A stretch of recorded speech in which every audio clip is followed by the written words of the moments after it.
Her daughter wore the stolen gown like it was her birthright. Evelyn Sinclair, founder and forgotten architect, adjusted her janitor's collar in the Civic Center mirror. By nightfall, she'd toast with the same sponsors Lauren had deceived, wearing the initiative's legacy like perfume.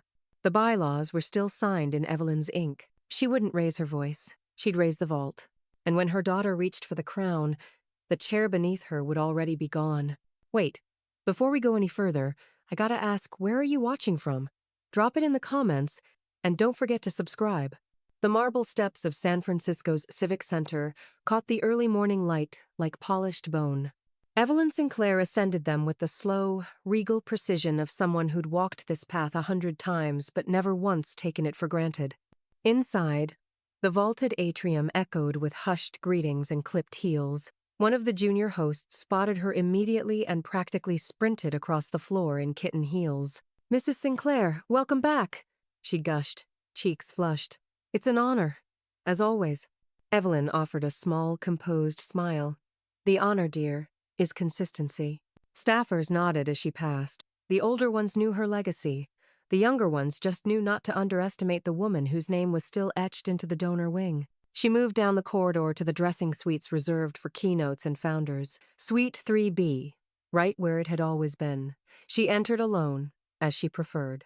The room was immaculate, soft lighting, full-length mirrors, bottled still water, a vase of orchids she hadn't requested but didn't mind.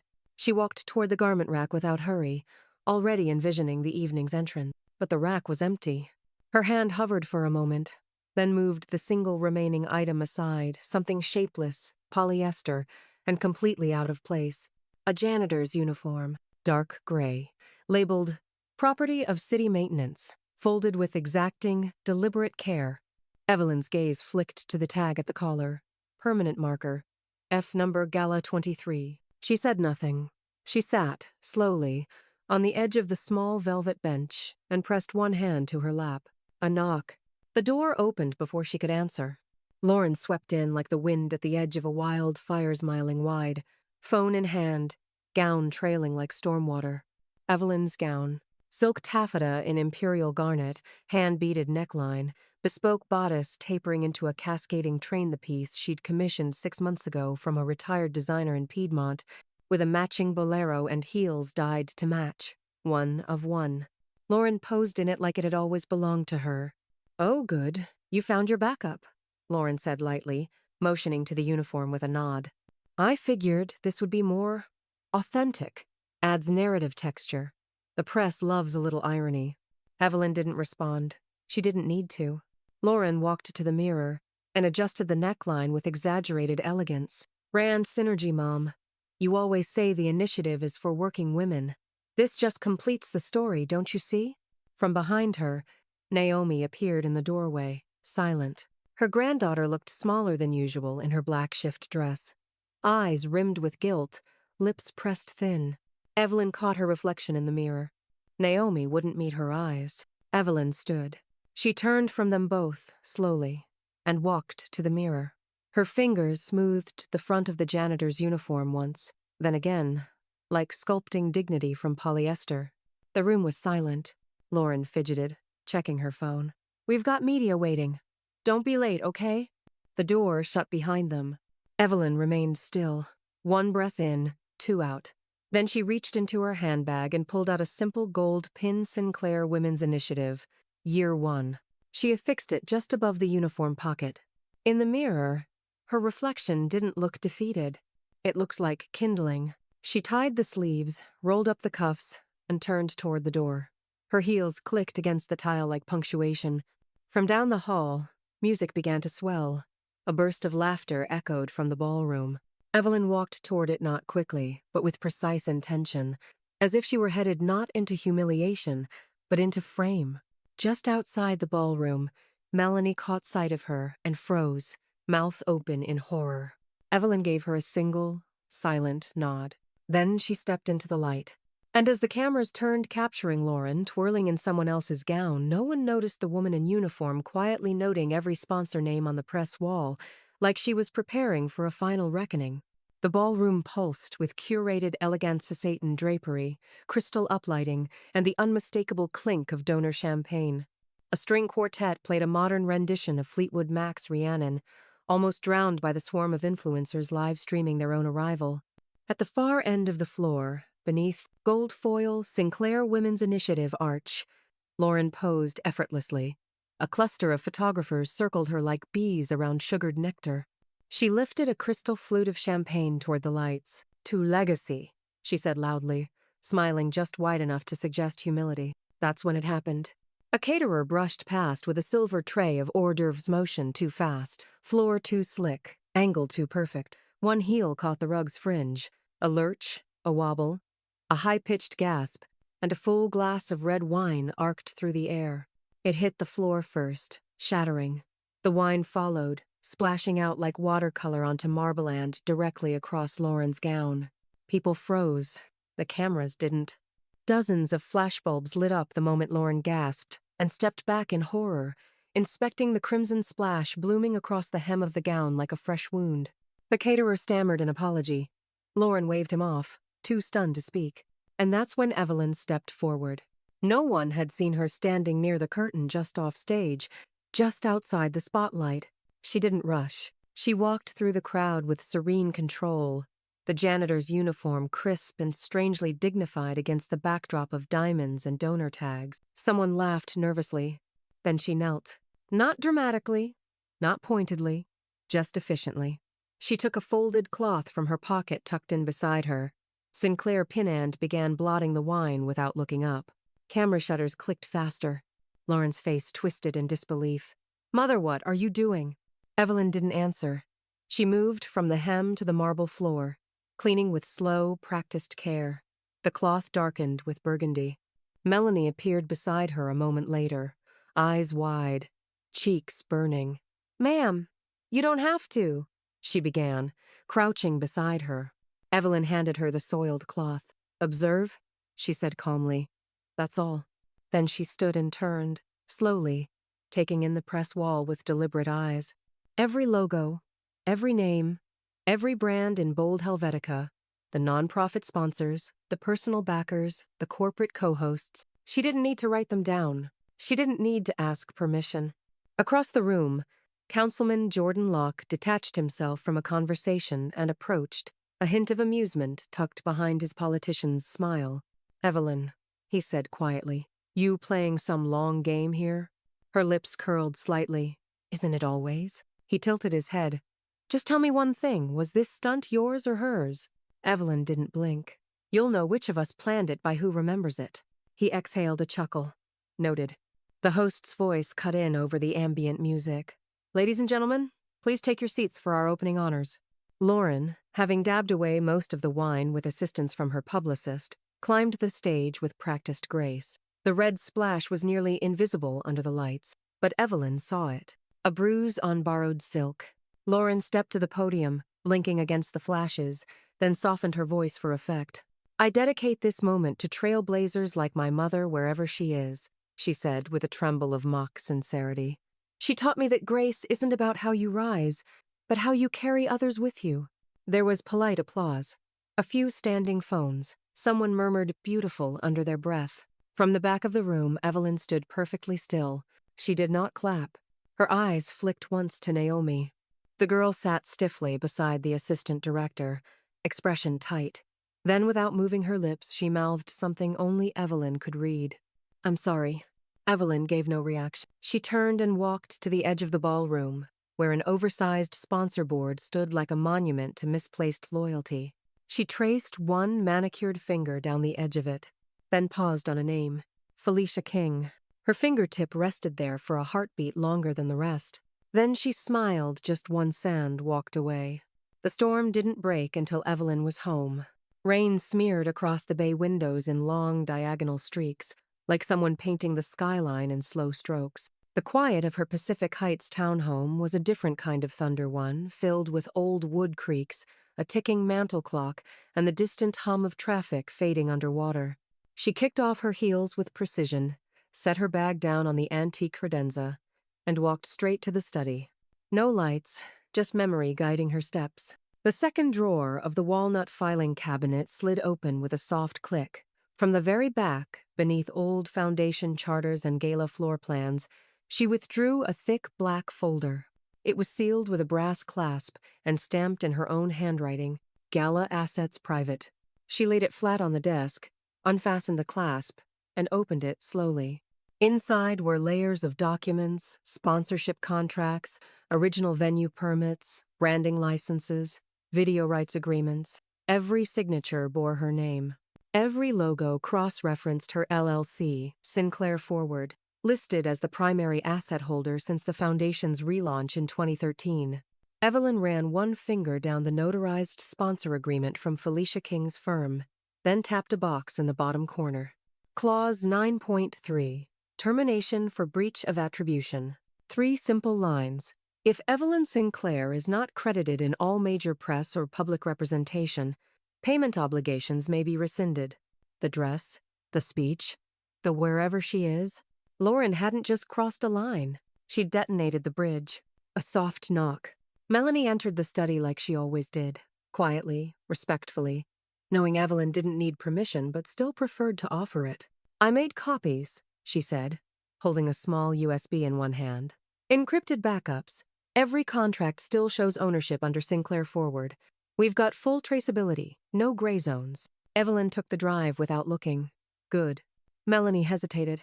Are you sure you want to escalate this? We could freeze Lauren out quietly, slow and subtle. Evelyn's eyes remained on the papers. Subtlety has its place, but not after public theater. Melanie nodded. Understood. That evening, the doorbell rang once then again, softer. It was Naomi. She stood in the doorway, damp from the rain, hair pulled back into a haphazard bun.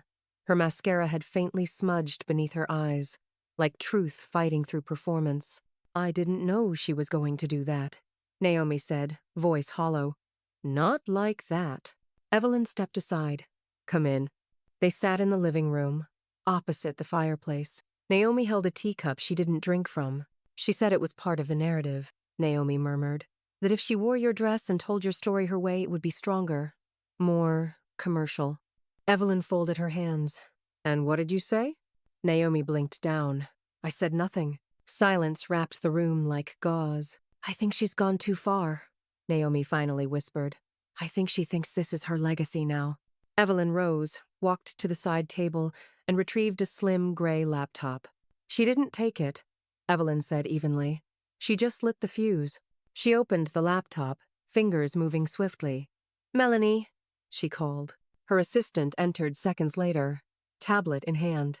I want real-time tracking on every social post using the Gala's hashtags, facial recognition scans, repost analytics, influencer contracts. Build a heat map of where the footage landed and who's capitalizing. Melanie nodded. Already started. Good, Evelyn said, eyes never leaving the screen. Then we proceed.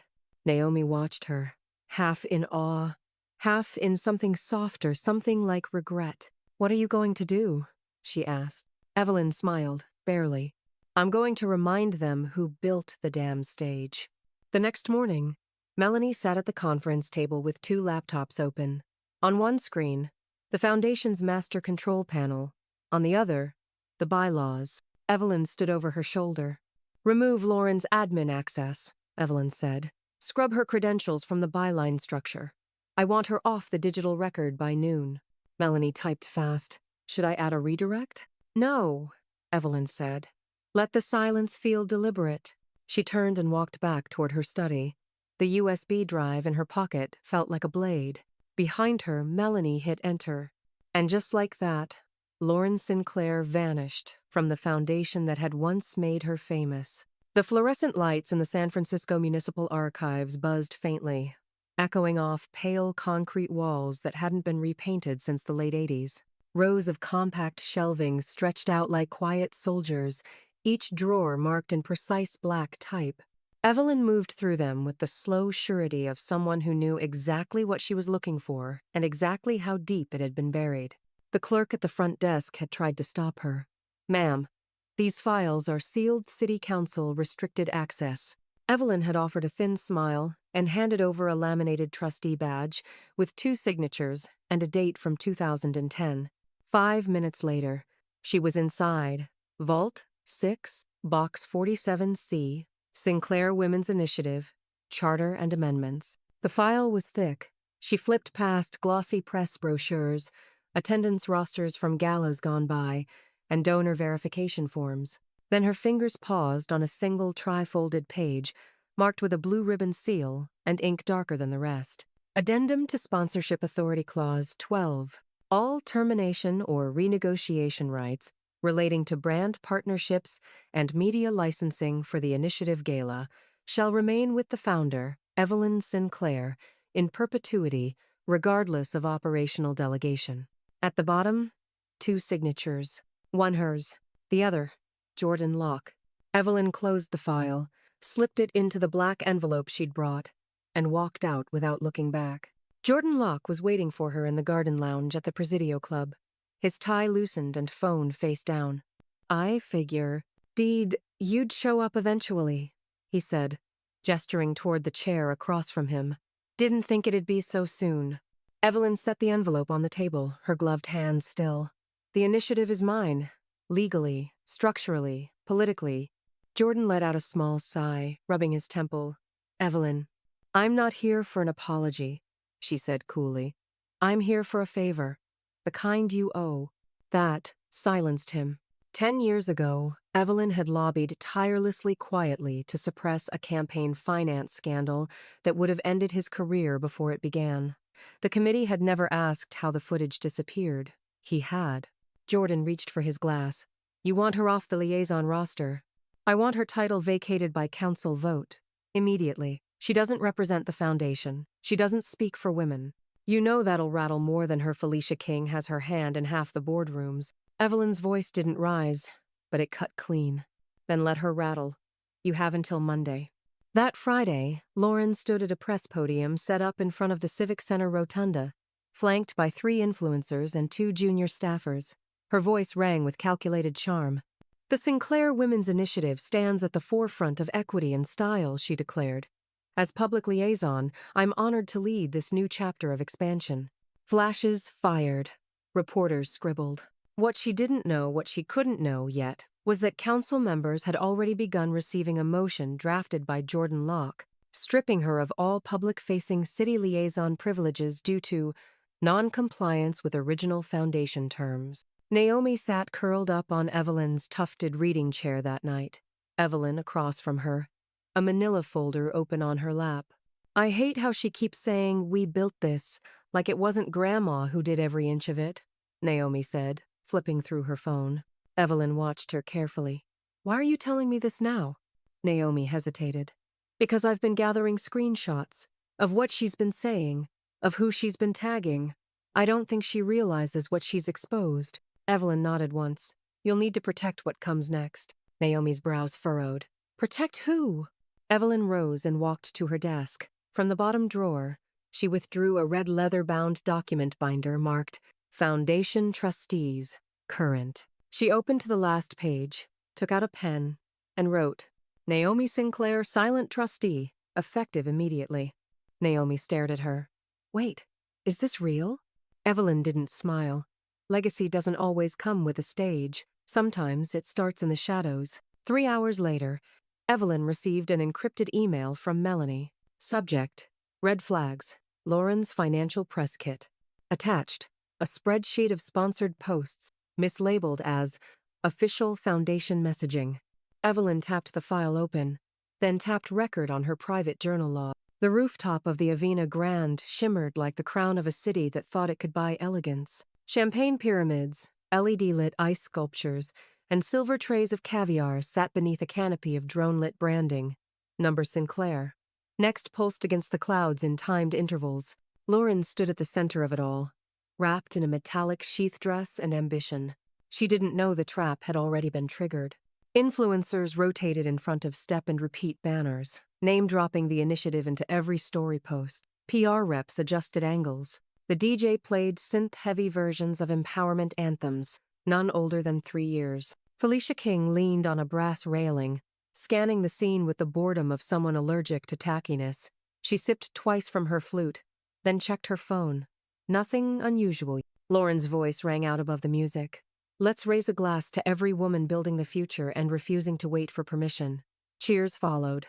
Lauren turned toward the media section with practiced timing. That's when the elevator chimed. No one expected the doors to open.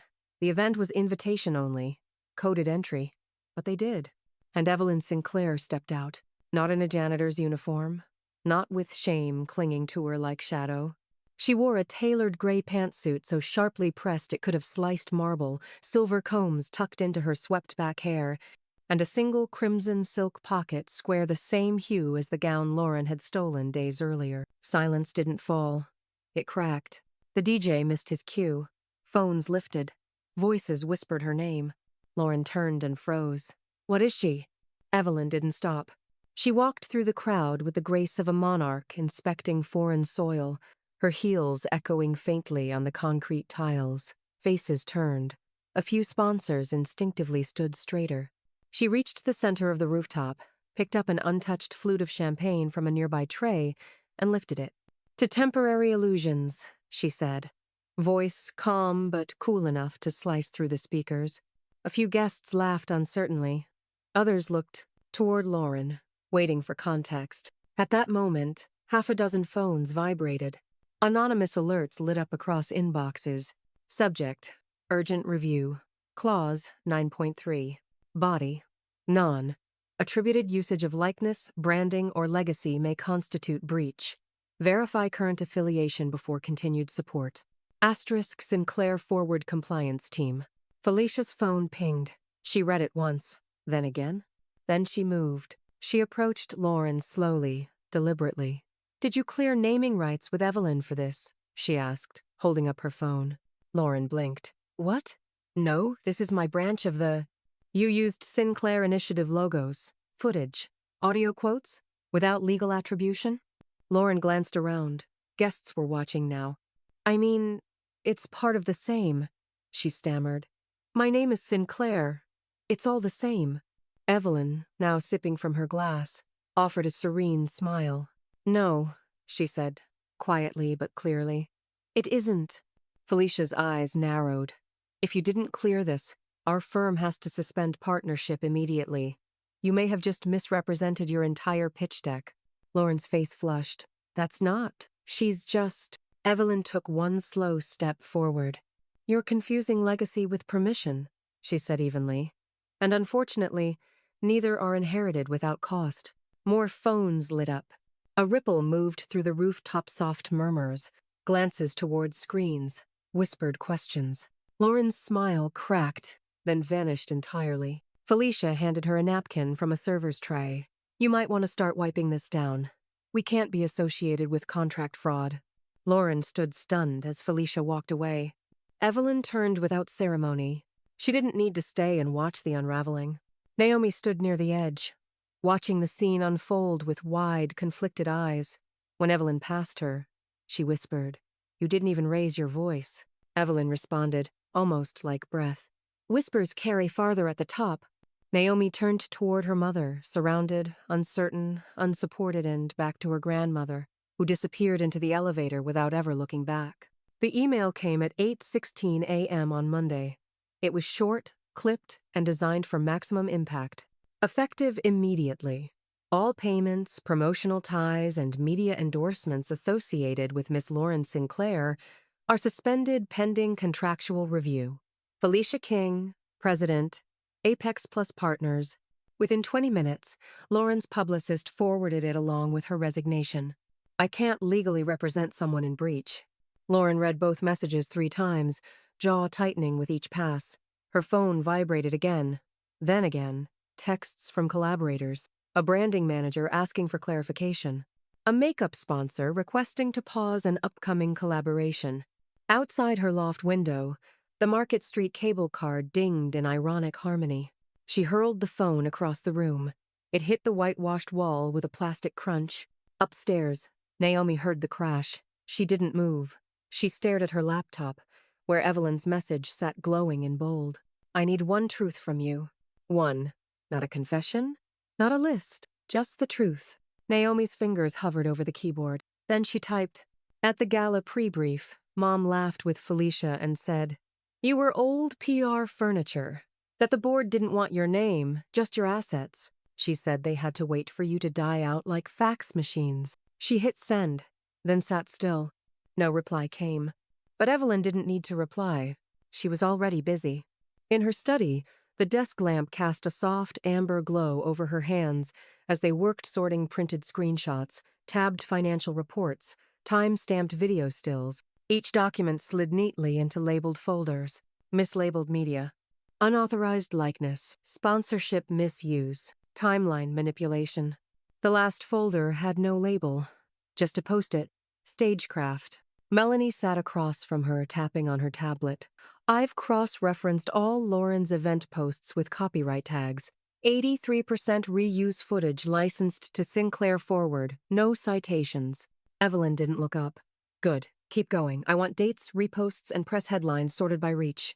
She pulled a new folder from her drawer, embossed on the front, Gala Unmasked Dossier Prep. Meanwhile, Lauren took to social media like a woman cornered and convinced it was a stage. A 3-minute Instagram video posted that afternoon opened with harsh light, the camera too close. She wore a silky robe and dramatic eyeliner. The caption read, "The truth they don't want you to know." She spoke fast, rambling at points. Let's be real. Some people build legacy by holding the mic hostage. My mother has always had trouble letting others rise, especially if they shine brighter.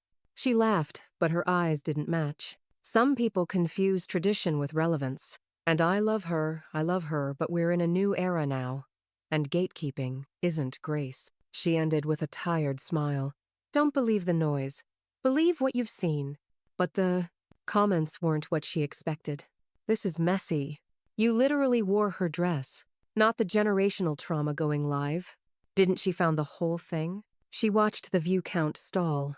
Across the city, Evelyn didn't open the video. She didn't need to. Instead, she uploaded a single image to her private cloud folder. Lauren's post, time, stamped and cross-logged with her contract clauses. Melanie glanced at the screen. Do we go public? Evelyn shook her head. Not yet. She opened a separate file and began drafting the table of contents. Gala Unmasked. A record of inheritance misused. Founders' rights. Contractual violations. The illusion of influence. Legacy versus branding. Restoring the stage. Melanie looked up. What's the goal? Evelyn placed her hands on the desk. To remove the costume. That evening, Naomi received a new text from Evelyn. Trust is earned, but truth still matters. Thank you. She stared at it, then screenshot the message, saving it into a folder on her own drive titled Future Proof. The bell above the atelier door gave a soft, old-fashioned chime as Evelyn stepped in from the fog. Clementine's Couture had no neon signage, no digital check-in kiosk, just a modest bronze plate, lace-curtained windows, and the subtle scent of cedarwood and pressed muslin. The kind of place that didn't exist on Yelp but had never once been out of business. Clementine herself looked up from her sewing table without surprise. I thought you might come, she said softly, rising with the elegance of someone who still believed in fitting gowns by candlelight. Evelyn smiled faintly. You always said we'd finish what we started. Clementine led her into the back studio walls, lined with aged sketchpads and mannequins in various states of drape. Near the back, protected by a plastic garment sleeve and wrapped in lavender tissue, was a bolt of garnet silk that matched the gown Evelyn had designed to mark the initiative's 15th year. The gown Lauren had paraded as if it were hers. Clementine opened a flat drawer and removed a thin folder, placing it on the cutting table. Inside, high-resolution photos of the original fittings. Evelyn mid-turn, half smiling in the mirror, swatches with handwritten annotations in her script. Design notes in Clementine's meticulous cursive. Client request. Neckline to reflect. 1,980. One portrait. Beneath it all, a notarized receipt and proof of commission. Evelyn gently touched one of the photos. Would you sign an affidavit confirming authorship and commission? Clementine didn't hesitate. I already printed one. I figured you'd need it soon. By evening, the file was in Melanie's hands. Alongside it, a curated folder of selected images, formatted for press distribution. Evelyn reviewed each with cool precision. Melanie hovered nearby. Are we framing this as an exposé? Evelyn shook her head. Number, let them come to the conclusion. Overt statements are forgettable. Implied truth echoes longer. The next morning, a spread appeared in the Chronicle's lifestyle section. The tapestry unravels. How a forgotten founder sewed San Francisco's most powerful stage. Beneath it, a two-page feature of Evelyn in archival gala gowns, accompanied by never-before-seen photos of her early work with the initiative. Quotes from former board members. A sidebar timeline, Clementine's signed affidavit. The article didn't attack Lauren by name, but it didn't have to. The closing paragraph lingered with weight. Legacy, in the Sinclair Initiative, was never borrowed. It was sewn by hand and by heart, and by a woman who never needed the spotlight to illuminate the work. Naomi sat with her phone pressed to her lap, heart pounding. Then she did it. With one deep breath, she uploaded the article's link directly to Lauren's campaign website into the updates section. Lauren rarely checked herself. Then she added a caption in plain, untagged text. Before there was a stage, there was a seamstress and a mother. She hit publish. No one saw her do it. But within 30 minutes, the post was trending. Not in the glitzy influencer space, but among civic organizers, local historians, and initiative alumni. Lauren didn't see it until late afternoon. She opened her analytics app and stared. Her follower graph had dipped, not crashed, not collapsed, just slid. A quiet exit. She clicked into comments. So, not your dress after all? Why pretend it's your legacy if the founder's still alive? Respectfully, you're not Evelyn. This just got awkward fast. She scrolled faster, face tightening. No sponsors had called, but none had returned her emails either. Silence, she was learning, could hum louder than applause. Across town, Evelyn stood in her upstairs hallway, gazing at a photo Naomi had mailed her the year she turned 70. Grandmother and granddaughter laughing in a corner booth, untouched dessert between them. Melanie approached with a fresh envelope. Requests are starting to come in, she said, handing it over. Media roundtables, donor spotlights, even an invite for a documentary panel. Evelyn didn't reach for it. Schedule nothing, she said quietly. Melanie hesitated. Nothing? Evelyn finally turned. Not until she makes her next move. The Civic Center was empty. Not quiet empty. A kind of vacancy that echoed louder than sound. Evelyn stepped through the backstage service entrance, her heels clicking softly on the polished floor. The scent of fresh wax still lingered from the cleanup crews. Gone were the gala banners, the champagne stains, the eager handlers. What remained was silence and mirrors. The mirror room had once been an experimental set piece for the gala's 5th anniversary. Lauren had pushed to retire it after year 8, said it made things look dated. But Evelyn had quietly kept it on the blueprint, tucked behind velvet partitions, repurposed as overflow space. Now, it was hers, alone. The floor-to-ceiling panels caught Evelyn from every angle. She stood at the center and watched her own reflection in 30 silent versions. She ran a hand slowly along the curtain's edge, her breath visible in the cool air. "This is where I first stood," she murmured. Melanie stood nearby, holding a compact projector and a black laptop bag. "The very first gala?" Evelyn nodded. "We didn't have real lighting, or even catering. We had coffee urns, rented chairs, and a lot of women who hadn't been in the same room before. But they listened, and they stayed." She looked at the mirrored reflection in front of her, tired, regal, deliberate. Melanie powered on the projector. The mirrors blinked briefly with light. Then came a paused video frame. Lauren at the podium, gown pristine, voice soft and rehearsed. Evelyn motioned to play it. "I proudly accept this recognition as the driving force behind the Sinclair Women's Initiative," Lauren said on screen. "My vision and my team has carried this legacy into its most modern chapter." Evelyn didn't flinch, but Melanie saw the way her jaw barely moved. "She didn't even name you," Melanie said. She named what she wanted to be. They stood in silence as the video looped, ending with Lauren's signature air kiss to the crowd. Evelyn turned and reached into her coat pocket, pulling out a small USB. "Open a blank timeline," she said. "Title it, 15 Years of the Sinclair Legacy. I'll curate the clips." They moved to the side wall where a makeshift workstation had been set up. Melanie unzipped the laptop and opened video editing software. Evelyn inserted the drive. On it, archival footage, women hugging in hallways, volunteers repainting a shelter wall, Evelyn speaking at folding tables, laughing in break rooms, guiding teenagers into job fairs. No logos, no stage lights, just work. Naomi appeared 20 minutes later, hoodie pulled over her head, headphones around her neck. "You came," Evelyn said. "I had to see it." Melanie hit spacebar. The reel began to play. Naomi watched in silence. Her mother never appeared, not once. "These are the years nobody posted about," she whispered. "Exactly," Evelyn said. Naomi stepped forward. "Let me narrate. Don't put titles or graphics. Just me, voiceover. One take, like I'm telling someone the story who never heard it." Melanie blinked. "That's strong." Evelyn nodded. "Do it." They spent the next hour trimming, syncing, scoring. Naomi's voice was soft, sometimes raw, occasionally pausing. Not for effect, but for emotion. She spoke names Lauren had never said. Described programs Lauren didn't know existed. Laughed gently in one section, nearly broke in another. And by the end, the silent montage wasn't silent anymore. It breathed. At 2:04 a.m., Naomi's phone buzzed. "Incoming call. Mom." She looked at the screen, let it vibrate, watched it go dark, then flipped the phone face down.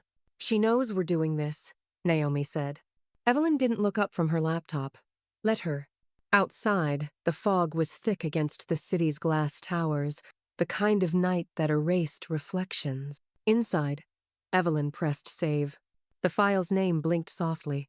Sinclair Unfiltered. By 9 a.m., the complaint was filed. The city auditor's office didn't ask questions not out loud. Evelyn's reputation in civic channels was both respected and feared. The paperwork was clean, the language unassailable. Subject: misuse of foundation resources, unauthorized image licensing, and public misrepresentation. Filed by Evelyn Sinclair. Entity: Sinclair Forward LLC. Evidence attached: 47 pages, 3 digital files, 1 notarized financial audit. The clerk skimmed the top page, glanced at the signature, and murmured, "Understood." The complaint wouldn't stay internal for long. By 3 p.m., 2 sponsors had already issued public statements. "We were unaware of the misattribution of branding and founder rights in recent media. Our team is reevaluating all partnerships tied to the Sinclair Women's Initiative until further notice." Lauren read both on her phone while standing. Melanie powered on the projector. The mirrors blinked briefly with light. Then came a paused video frame. Lauren at the podium, gown pristine, voice soft and rehearsed. Evelyn motioned to play it. "I proudly accept this recognition as the driving force behind the Sinclair Women's Initiative," Lauren said on screen. "My vision and my team has carried this legacy into its most modern chapter." Evelyn didn't flinch, but Melanie saw the way her jaw barely moved. "She didn't even name you," Melanie said. "She named what she wanted to be." They stood in silence as the video looped, ending with Lauren's signature air kiss to the crowd. Evelyn turned and reached into her coat pocket, pulling out a small USB. "Open a blank timeline," she said. "Title it, 15 Years of the Sinclair Legacy. I'll curate the clips." They moved to the side wall where a makeshift workstation had been set up. Melanie unzipped the laptop and opened video editing software. Evelyn inserted the drive. On it, archival footage, women hugging in hallways, volunteers repainting a shelter wall, Evelyn speaking at folding tables, laughing in break rooms, guiding teenagers into job fairs. No logos, no stage lights, just work. Naomi appeared 20 minutes later, hoodie pulled over her head, headphones around her neck. "You came," Evelyn said. "I had to see it." Melanie hit spacebar. The reel began to play. Naomi watched in silence. Her mother never appeared, not once. "These are the years nobody posted about," she whispered. "Exactly," Evelyn said. Naomi stepped forward. "Let me narrate. Don't put titles or graphics. Just me, voiceover. One take, like I'm telling someone the story who never heard it." Melanie blinked. "That's strong." Evelyn nodded. "Do it." They spent the next hour trimming, syncing, scoring. Naomi's voice was soft, sometimes raw occasionally, pausing not for effect, but for emotion. She spoke names Lauren had never said. Described programs Lauren didn't know existed. Laughed gently in one section, nearly broke in another. And by the end, The silent montage wasn't silent anymore. It breathed. At 2:04 a.m., Naomi's phone buzzed. Incoming call. My mom. She looked at the screen, let it vibrate, watched it go dark, then flipped the phone face down. She knows we're doing this, Naomi said. Evelyn didn't look up from her laptop. Let her. Outside, the fog was thick against the city's glass towers, the kind of night that erased reflections. Inside, Evelyn pressed save. The file's name blinked softly. Sinclair Unfiltered. By 9 a.m., the complaint was filed. The city auditor's office didn't ask questions not out loud. Evelyn's reputation in civic channels was both respected and feared. The paperwork was clean, the language unassailable. Subject: misuse of foundation resources, unauthorized image licensing, and public misrepresentation. Filed by Evelyn Sinclair. Entity: Sinclair Forward LLC. Evidence attached: 47 pages, 3 digital files, 1 notarized financial audit. The clerk skimmed the top page, glanced at the signature, and murmured, "Understood." The complaint wouldn't stay internal for long. By 3 p.m., 2 sponsors had already issued public statements. We were unaware of the misattribution of branding and founder rights in recent media. Our team is reevaluating all partnerships tied to the Sinclair Women's Initiative until further notice. Lauren read both on her phone while standing in front of a vanity ring light, mid-makeup tutorial. The eyeliner never got finished. By early evening, the initiative's group chat-silent for days buzzed back to life. A staffer dropped a screenshot. City Watch exclusive. Whistleblower complaint. Filed by Evelyn Sinclair. Accompanied by a photo of Evelyn, dignified and clear-eyed, walking down the City Hall steps with a black folder under one arm. Naomi saw it too. She closed the chat and headed down the stairs of her mother's loft. Lauren was on the couch, glass of wine in hand, television on mute. Her laptop lay open beside her, blinking with unanswered emails. Naomi didn't ease in. "Did you really use Grandma's accounts to pay for your campaign rebranding?" Lauren didn't look up. "That money was mine in spirit." "In spirit?" "I built this version of the initiative," Lauren snapped, slamming her glass down. "The reach, the image, the growth. None of it would exist if I hadn't modernized her dusty blueprint." "You mean, dressed up in her work and called it yours?" Lauren stood.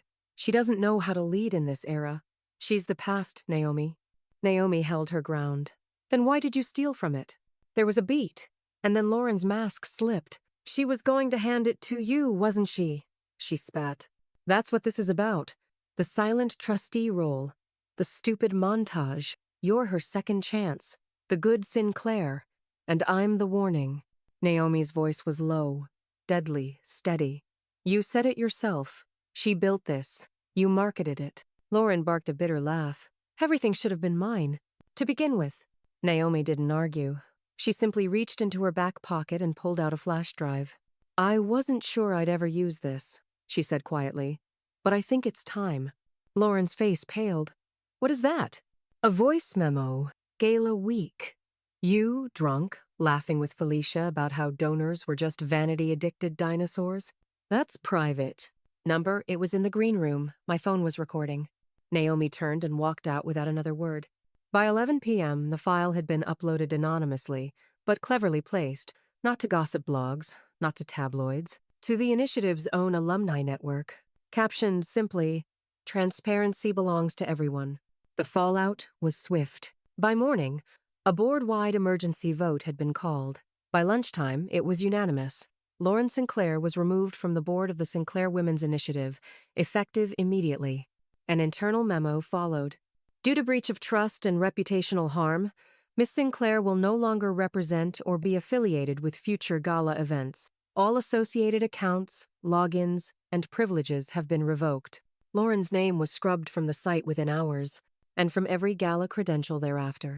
Across town, Evelyn sat in her study, watching the slow fade of her daughter's digital legacy. Melanie brought in tea but said nothing. Naomi's text came in at dusk. "I did it. The recording. It's out." Evelyn responded after a pause. Then the silence around her finally broke. The invitation arrived with no fanfarino PR rollout, no influencer pre-hype, just embossed ivory cardstock, hand-addressed, bearing Evelyn Sinclair's seal. An evening of quiet impact. A private benefit for community women's shelters. Location: the Marlowe Atrium. Attire: come as you contribute. By dusk, the Marlowe was full guests, in silk blazers beside women in denim jackets, retired donors brushing shoulders with shelter directors. The entry hall had no velvet rope, no flashing cameras, just candlelight, curated stillness, and a note at every place setting. Legacy is not what you keep. It's what you give without needing credit. In the corner, Melanie coordinated the logistics, her tablet alive with bids flowing in. One guest circled a sculpture titled Fractured Horizon, whispering, "That's a Sylvia Drake original. That's her pre-fire era." What they didn't realize was who had donated it. Evelyn stood near the center display com, unreadable, wearing a simple navy sheath dress and a silver brooch shaped like an open hand. She'd given everything without ceremony. A first-edition Gala journal with handwritten annotations, the velvet ribbon from the inaugural event's lectern, the original Sinclair pin from year one. All open for bid, all documented, none insured. Whispers began to circulate by the second hour. She's rebuilding something. Without needing headlines, she's rewriting the story in real time. Naomi took the stage just after dessert. No script, no slides, just a mic and a steady breath. She looked out across the room, eyes pausing briefly on Evelyn, who offered the smallest nod. "I used to think strength looked like being loudest," Naomi began. "Or first, or viral. But I've learned it also looks like someone who kept receipts when no one believed she'd need them. Someone who let silence speak louder than shame." She paused, her voice thickening. "My grandmother built this initiative to give power to women who weren't allowed to ask for it. I've watched her get erased, and I've watched her refuse to disappear." A murmur of agreement rolled through the crowd. Naomi closed with a smile that trembled only slightly. "This auction isn't just a fundraiser, it's a restoration. And tonight, we begin again with the truth intact." Thunderous applause. Outside, in the cold just beyond the portico, Lauren stood behind the velvet barrier, alone. She wore black, this time sharp, expensive, hollow. The young security guard didn't even glance twice as he shook his head. "Not on the list," he said. "You'll need to step back." "I was the initiative," she hissed. He didn't argue.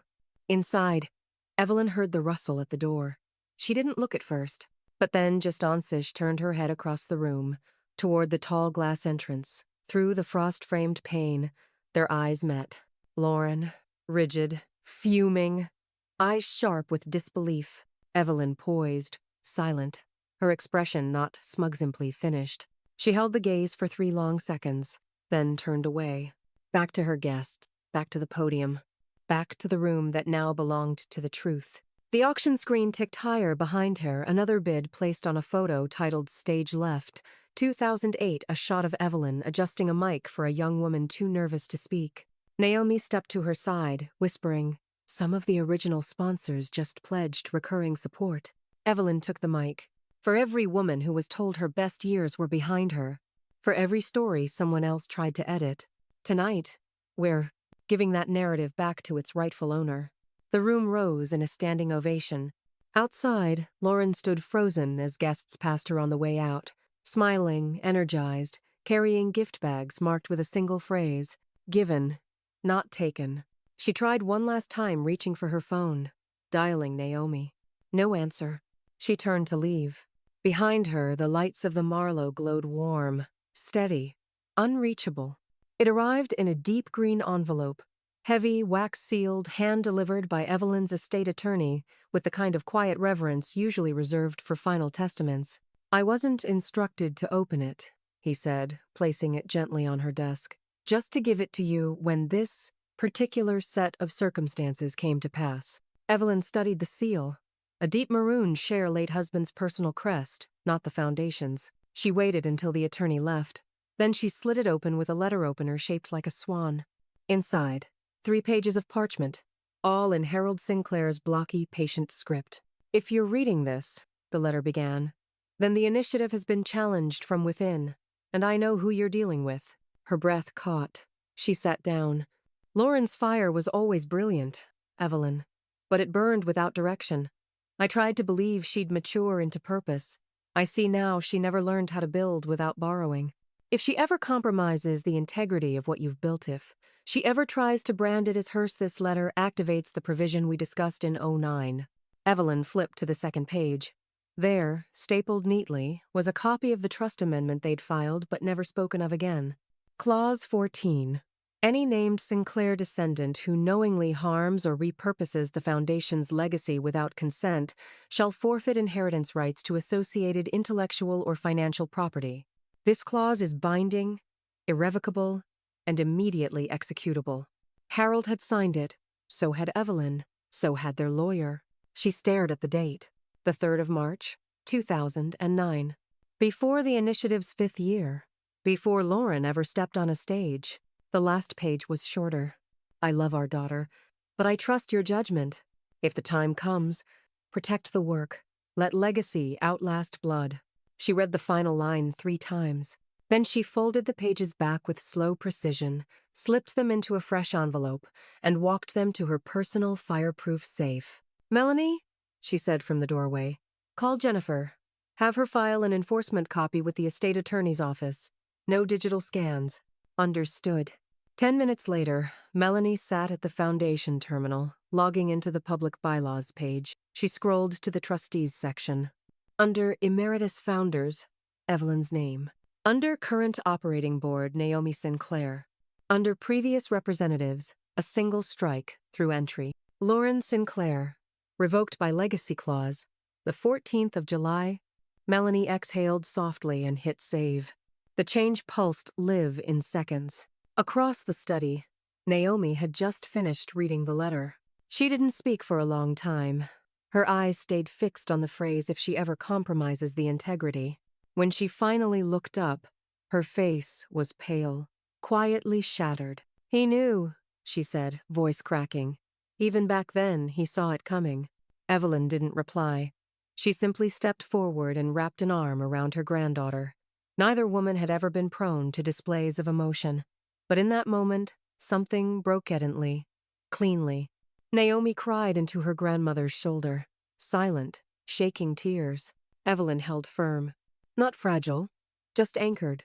"I don't know what I am in all this," Naomi whispered. Evelyn touched her cheek, lifting her chin. "You are the correction." That night, Naomi opened her laptop and created a new folder, Future Initiative, Phase 1. Inside it, she dragged 3 files. The Gala montage, narrated and uncut. A copy of the bylaws update. A photo of Harold's handwritten clause. Then she added one last note to the folder. When in doubt, follow the letter. He left a map. She saved it, encrypted it, and closed the lid. Downstairs, Evelyn sat at her desk, sipping black tea. Her wedding photo sat beside the fireproof safe. She looked at it once, then leaned back, eyes closed. Lauren had always wanted the spotlight, but the story, the real story, was never hers to command. It began with a clip. A grainy, overlit video of Lauren seated in a white chair framed by monstera leaves, speaking with forced composure.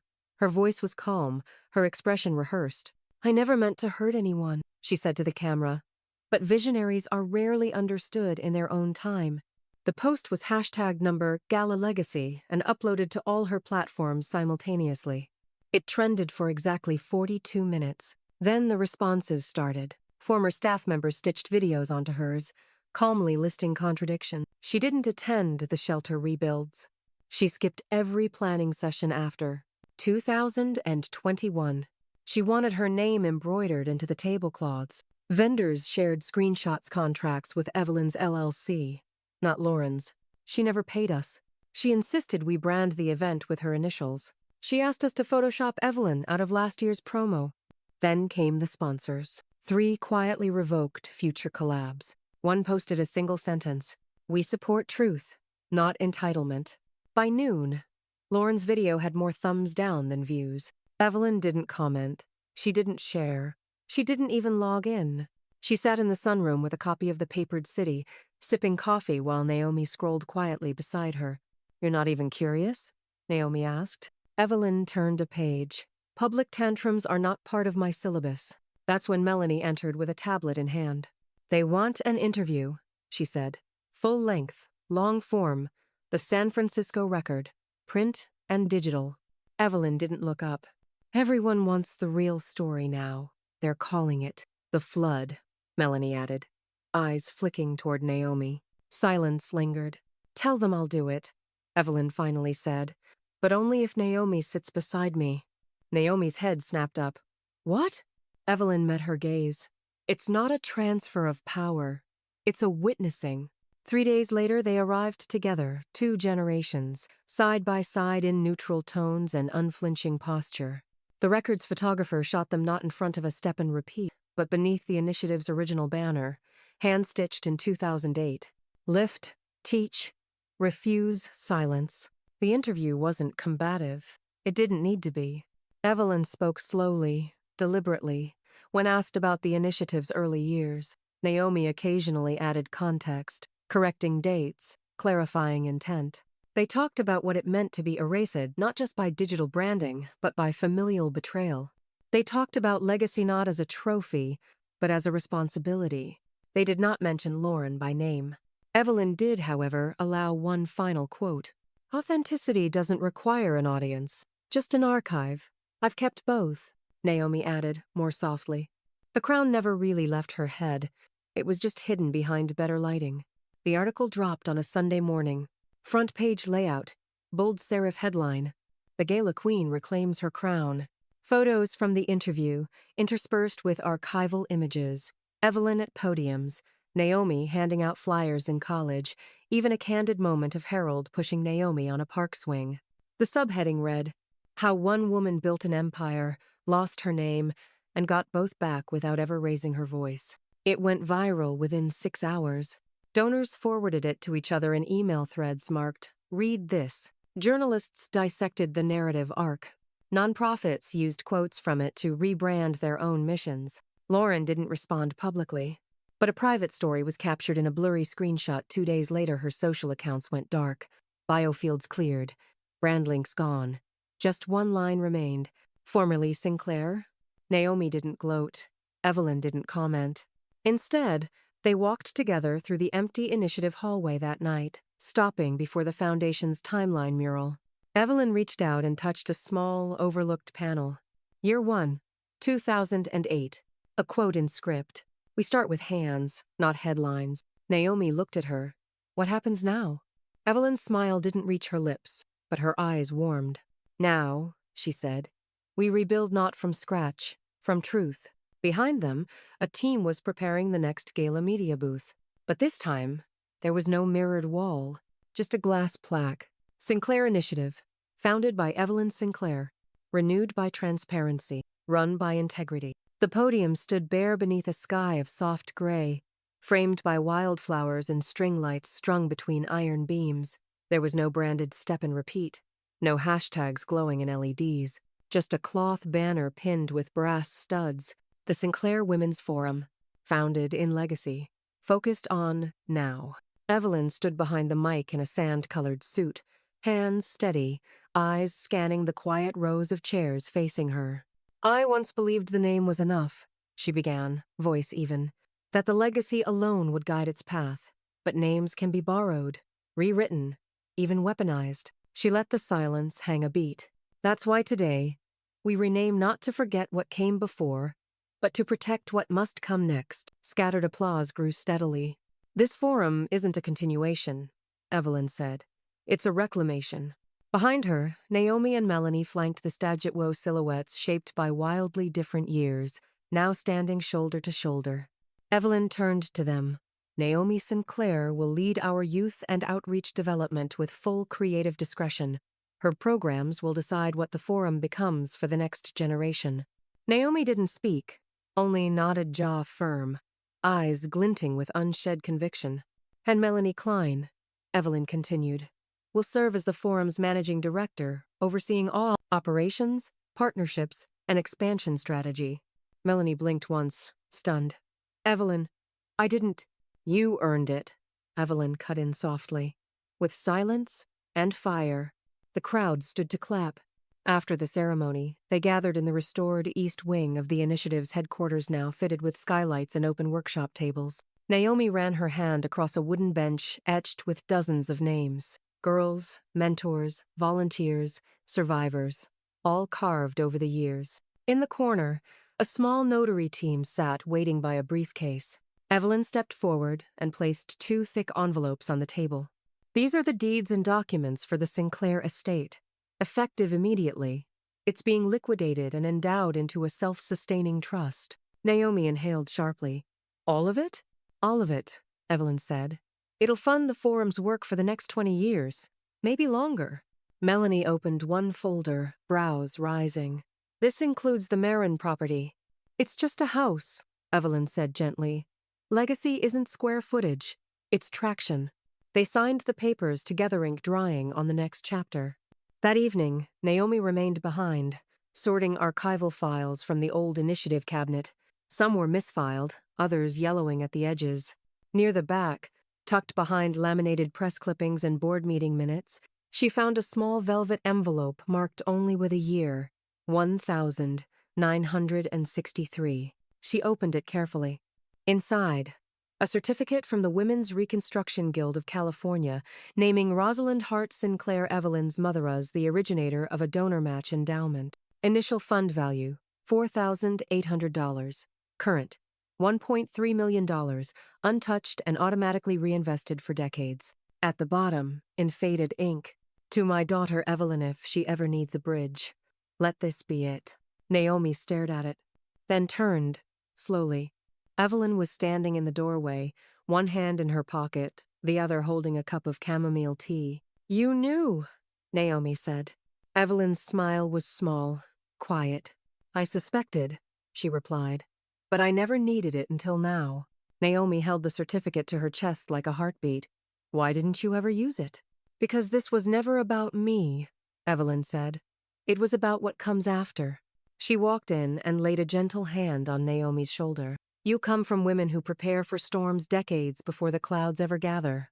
Naomi swallowed. She believed in you. She believed in us, Evelyn corrected. She just left the proof where it wouldn't be found until it mattered. They stood in silence, the overhead lights dimming to match the dusk outside. On the back wall, the forum's mission statement had been freshly painted in gold. Rebuild, reclaim, reimagine. Naomi glanced down at the dusty old envelope still open on the table. Should we archive this? Evelyn looked at her. No, she said quietly. We use it. And somewhere in the city's core beneath concrete and bureaucracy and everything meant to dull memory, 3 generations of preparation moved quietly into motion. The gates creaked open with the slow ache of rust and neglect. Evelyn stepped out of the car in a slate-gray trench, wind curling at the hem. The house sat still and proud on its San Mateo bluff, its terracotta roofline catching the last amber slices of afternoon light. But the pride had dulled. Paint peeled along the shutters. A realtor's placard leaned slightly in the lawn.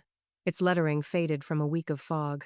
Naomi stood beside her, holding a clipboard. Are you going to stop it? Evelyn didn't answer right away. She looked up at the house she'd once signed over to her daughter as a gift. No ceremony, no strings just. A title transfer on Lauren's 30th birthday. A promise then, build something here. Lauren had. Then mortgaged it. Then refinanced. Then defaulted. No, Evelyn said finally, voice even. But I will visit.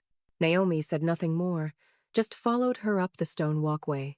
Inside, the air smelled faintly of forgotten citrus-like, a home that had once known marmalade mornings, but hadn't seen a kitchen light turned on in weeks. The foyer's chandelier still caught light just so. The hardwood stairs still creaked on the 3rd tread.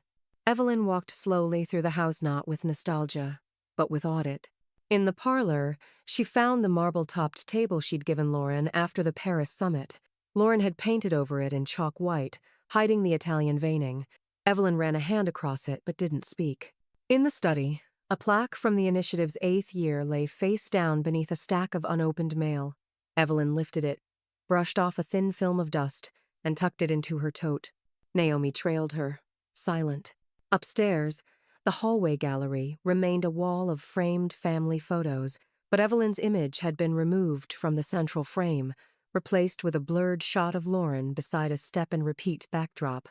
Naomi stepped forward, unhooked the frame beside it, and carefully moved it to the center. A photo of Evelyn, wearing the original garnet gown, her arm around Harold. Naomi, maybe 8, peeking shyly behind her legs. She placed it back on the wall without a word. Evelyn paused at the doorway to what had once been Lauren's childhood bedroom now, a stark, white yoga space, unused.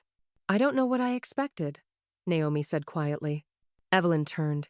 "You expected her to keep the story whole." Naomi nodded. "She never wanted the story," Evelyn added. "She wanted the stage." Downstairs, Evelyn moved into the kitchen.